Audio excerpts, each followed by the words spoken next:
kujenga soko na miundombinu mbalimbali. Tunaomba Mheshimiwa Waziri, kilomita 41.3 tuweze kupata kwa kiwango cha lami, na tunakuomba kutokea pale Kakonko walau kuja hadi ofisi za mkurugenzi na ofisi ya mkuu wa wilaya. Pale kuna chuo cha VETA, Mheshimiwa Rais ameweka milioni 300 na mkandarasi uko site. Mheshimiwa Waziri, tunakuomba walau hizo kilomita 5, wakati tunasubiria hizi za kupitia Gwarama na kwenda Muhange, walau hizo kilomita 5. Mheshimiwa Waziri, utubariki walau watumishi wetu waweze kupata ahueni. Niendelee au nisiendelee?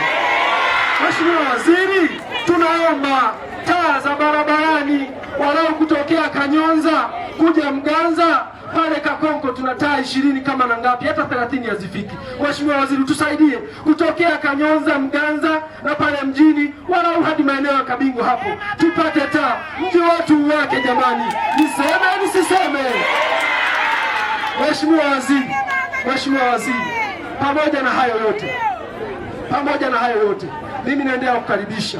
Tunaamini haya niliyoyasema utatusaidia, najua unatupenda, na tunakuomba sasa, kwa kuwa umefika na umejionea jinsi wananchi hawa walivyo na upendo kwa serikali. Mheshimiwa Waziri, tunakuomba sana haya yote basi utusaidie. Leo tu hii ameshaniomba kipande cha barabara.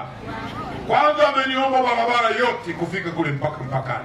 Amina baba. Lakini anavyojua kuomba akanambia, kaka, ikiwa kama mpaka kufika mpakani gharama yake itakuwa kubwa sana, tafadhali chonde na kuomba sana, na hapa nimemsikia, basi walau ifike pale halmashauri ya wilaya, ikafike na pale Bomani, na sisi watu wa Kakonko wa barabara hii tupate kupona na tuanze kuwa na matumaini. Si amepatia jamani? Si ndondondo jamani, tunakwenda. Ndio maana nikasema huyo Alan ni Alan wa mfano, na mimi nimekubali na nimekwisha kumwagiza meneja wangu wa TANROADS aanze hiyo kazi. Sio tena mita 100 aweke ule mlima. Nimeambiwa ule mlima wakati wa mvua huo unawasumbua sana na magari yanashindwa kupita pale. Nataka meneja kazana ajitahidi kabla mvua za masika za mwakani tayari pale tuwe tuna uwezo wa kuanza kupita na kuanza kuona unafuu.